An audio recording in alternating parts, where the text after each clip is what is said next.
said, my name is Alexis of Shattered Stitch Cosplay. I also do some stuff here in town. I am the department director for cosplay and LARP at Conuga, and I am the assistant director of fandom programming at Way of the LARPer with Redo Media, which is the show that's going to come out next spring that we are working on now. Some of my costumes that got me in for cosplay is, go, or not. There we go. I'm going to tip back real fast.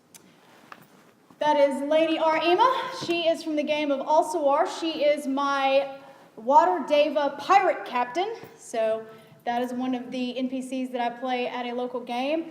Or for this weekend at the game of Second Dawn, which is reaching its campaign finale, I am Her Grace, the Imperial Highness, Anmet Sailnir, the new Czaress and eternal emperor of the new imperial nation, and mother of dragons, apparently. So that is who I will be tomorrow, oddly enough, for Second Dawn and the culmination of that campaign. So to start you guys off, cosplay is costume play. You are dressing up in a costume and playing a role of what you are dressed as. It can be anybody from TVs, movies, anime, manga, comic books, whatever. You see a lot of stuff like that at Conuga when we have cosplayers, Comic-Con, Dragon Con, things like that. Then you have LARP, which is live action role play. The difference between those two things is cosplay is being a character that is already a thing, whereas LARP is what we call OC, original creation. You are basically a world builder at that point. This is more your Dungeons and Dragons, your Shadowrun, your tabletops, and things like that. You are literally creating a being in a world that is built for you. You are actively participating in your own version of the Truman Show. So, what did you want to be when you were a kid? Did you want to be a wizard? How about a pirate? Or maybe some sort of Robin Hood hunter person? Or princess? Or maybe you didn't even want to be human. Maybe you wanted to be a cat. With LARP, all of those things are possible because we have limitless creativity potential for this. You are living whatever fantasy it is that you want to live. So with the physical and mental, also psychological creativity, you can think about what did you want to be when you were little? When you had nothing to worry about. You didn't have to worry about mortgage payments or getting to work on time or how you were going to pay for groceries or what people told you was just not a good idea. You were limitless in what you wanted to be, in your imagination space, in who you wanted to be, in your creative mind. Well, in LARP and cosplay, you can do anything. If you are a tactile creative, we have all kinds of things like leatherwork. This is LARP armor that someone has created out of leather.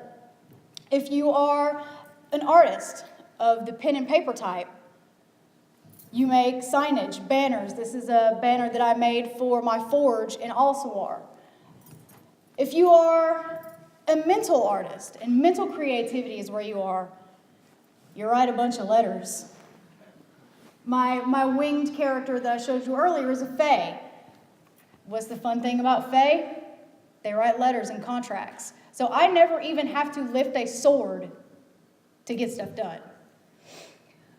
So the thing about LARPing and cosplay is power fantasy. When you are creating your character, you are trying to build your best self.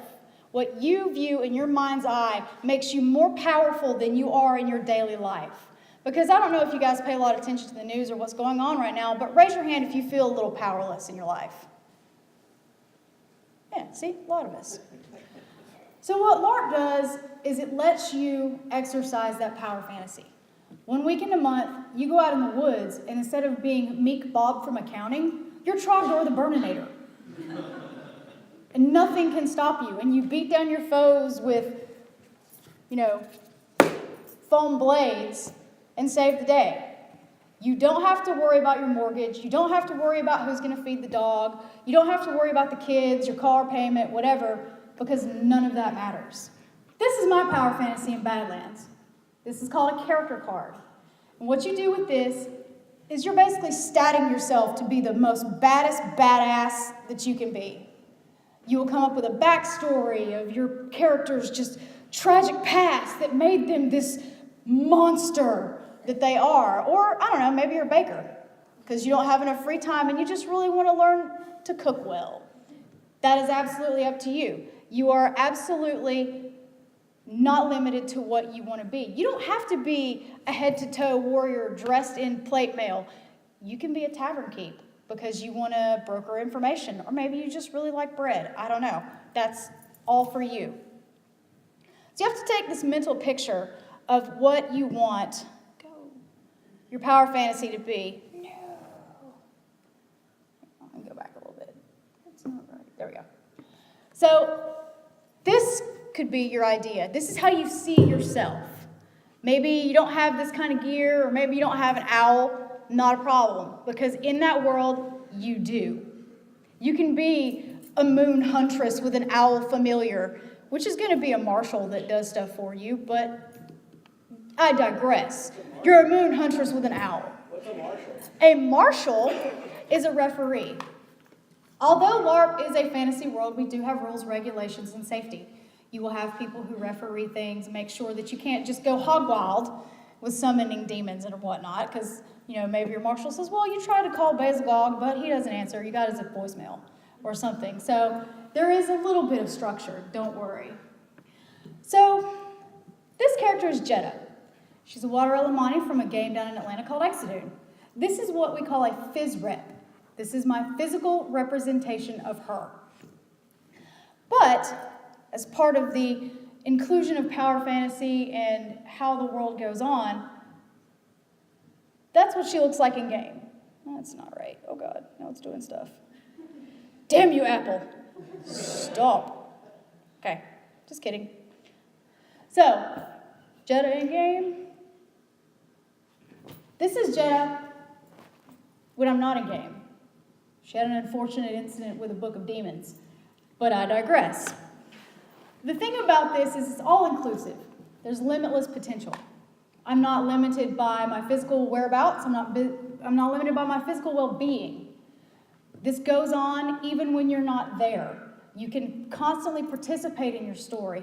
You can role play online on Facebook chats. You can create art of any sort. You can create, and constantly have this fantasy going in the back of your mind. Well, how does that help you? Fantasy is important for mental health, and a lot of us use it as therapy. When you're a child, you get a lot of your stuff out through imagination and play. But when you start getting up into your teenage years and you having to start worrying about girls or boys or getting that first job or getting a car, you stop pretending and you stop playing. And a major problem that I see in adults is that we're all work and no play, and we're hell of a dull boys. The instinct to play and be creative and live in fantasy is extinguished in adults. It's silly or immature, and it's looked down upon as weirdness. But you can't, slay your boss because he got on your case in a meeting. But you can slay a Wendigo in Badlands. Like, this guy is like 10 feet tall. Fully articulated, big, scary dude. But you know what I see? When I see that face, I see the face of somebody I don't like. You're not limited even to being human. You could be a wolf. You could be a cat. You could be a lizard. You can be whatever you want to be. We're inclusive of all fantasy and all creativity. You're not limited by anything except your own imagination. If you are someone with a speech impediment and you don't like to talk, great. Your character's mute. You don't like to be in front of people, great. Your character's a rogue and sneaks around and no one ever sees them. You are free to do anything that you want to do. And with that power fantasy exchange of becoming something greater than you are and building your best self, is fake it till you make it. We have a lot of people that play LARP with us and that cosplay with us with social anxiety, that might be on the spectrum, that have public speaking issues. We have a person at one of my games who is on the Asperger's spectrum. When they started our game, they could not look you in the eye, and they would speak to you like this. Now, we've got eye-to-eye contact. He initiates conversation, all because he found a safe space through play. When you have your power fantasy in LARP, you're in a safe place. You can work out your issues. You can get through some stuff because you are in a Truman World situation. You are protected and you are safe. It is a world over which we have control that will not hurt you. So it is a very valuable place for you to learn maybe social skills that you don't have in real people. You have no repercussions for trying to learn these things on, say, your friends or your coworkers, because it's all fantasy. What you also have to learn in that social aspect is community creativity. You also learn your workplace skill sets. You have to learn creative conflict resolution. You have to work as a team, because if you don't, when you get into combat, some of you die. If you're that guy that can't get along with your team or causes problems or things like that, you pay the price and you have to draw from the bag. What I mean when I say draw from the bag is in our system, you have a bag. It has 10 dice in it. You have 9 white and 1 black. If you reach in that bag and you die out a black die, you're done forever. That character is done. Every time you die, another black gets added to the bag, and so it ups your chances of meeting a permanent death. So while we are a safe world, you don't just go around doing whatever you want. There are real risk and rewards that also teaches you basic real-life skills of risk versus reward. But as I said, it's still all safe. What I hope LARP accomplishes when people get into it is not only nourishing the creativity of being an adult in a hard world and not being ashamed to be a little weird, but also that it normalizes being more creative from a weird point into the world, because they do have qualities that go back and forth. You will have things that you learn at work that you can take into LARP, and things that you learn in LARP that you can take back to work. Like I was saying earlier about fake it till you make it. You're really scared to go give that presentation in front of your coworkers, but you're going to go to LARP and you're going to be a general on that battlefield in front of 30 other people telling them what to do. Through mental preparation and mental exercises like that, you are faking it till you make it. And even though you are acting in a fantasy to your best self and your power fantasy in a fictional universe, those skills do stick with you. And they translate into the real world to make you a stronger person outside of your fantasy, so that your fantasy actually does end up becoming reality. As I said about our person that was on the spectrum, I'm seeing a lot of my fellow LARPer friends that are becoming more well-rounded, more confident, more sure of who they are, because when they step into the power fantasy of LARP, they're a big, huge badass. But if you go see them like at the mall, they don't want to make eye contact with you, or they're scared, or these kind of things where you have your insecurities as a person in your life. LARP and cosplay give you a chance to not only be your best self power fantasy, but you get to step into the shoes of other people for a little while and try out being someone else. If you're like, well, I'm really meek and soft-spoken, I want to try really being gregarious and go get them. Maybe you don't like that. Maybe you try that and you're like, you know what, that's really not for me. But you can have the power in those fantastical settings to try on other roles. You can try this on out of the closet. Maybe you don't like it, put it back. Let's try these shoes with this jacket. Maybe that's right, maybe that's wrong. So it allows you a fantasy-safe setting in a controlled place to be able to try out features of personality that maybe you as a person want. The power fantasy with creating these characters is, in your head, maybe you have certain superheroes or comic book characters or video game characters that you identify with. They have a feature that you like, that you want to be, that maybe is an exemplification of what you have in yourself. And with LARP, acting, cosplay, any sort of fantasy setting, that allows you to be that with no repercussions from the actual real world. How many of you seen Doctor Strange?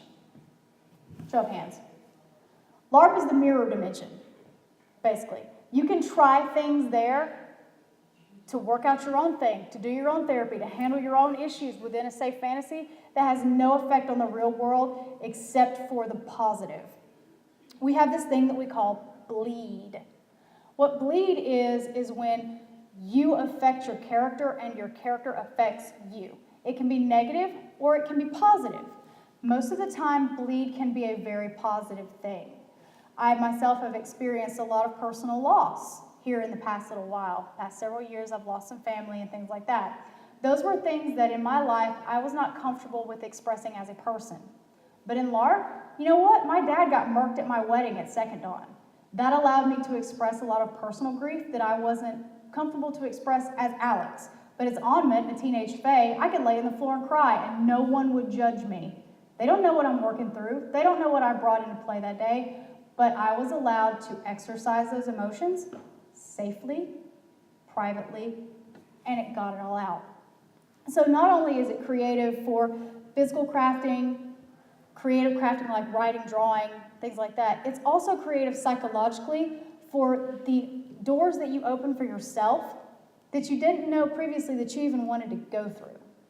And the thing about all of this is, we look just like everybody else.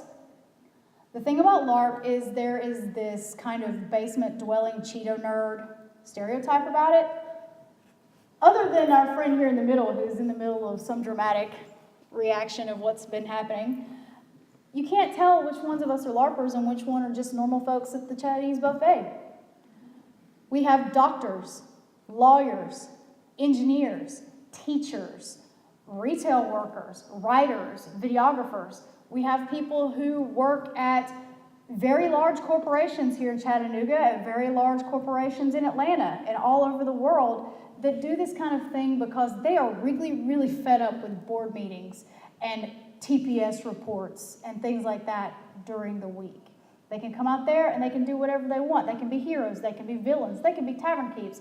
They can sleep all weekend if they want to. And we protect our own. I know some of you probably, when I started naming off things like, oh man, but if my job found out about that. No. We're a very private community. Like, some of us speak very openly about it and we don't care because we work jobs that allow that. But like I said, we have doctors, teachers, military, and things like that. We are very inclusive and open. If you want to come with a good attitude, we want you. We want you to participate in the world that we have built and create and participate in with other people. So we're all just a bunch of normal Joes with overactive imaginations, and we have a lot of fun out there. This is some of us after a slime mod. We're just normal folks with overactive imaginations who do not feel limited of our creativity and fantasy in any way. And so 1 weekend a month, we go out in the woods and dress in costumes and hit each other with Nerf swords.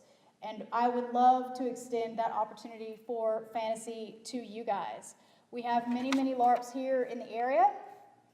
We have Exodune, for example, in Atlanta, that is steampunk fantasy. Second Dawn, which is ending this weekend, is high fantasy. Alsawar is colonial fantasy. Badlands is Weird West, if any of you guys happen to be Stephen King Dark Tower fans. That one's the one for you. We have Conscript coming up, which is sci-fi. Dystopia Rising, which is post-apocalyptic. And Calamity, which is another Weird West LARP. So if you have a hobby or an interest or anything like that, there is a community out here for you that we want you to come be fantasy with us. We want you to come and flex your imagination and your creativity to be someone else for a while and to make your best you.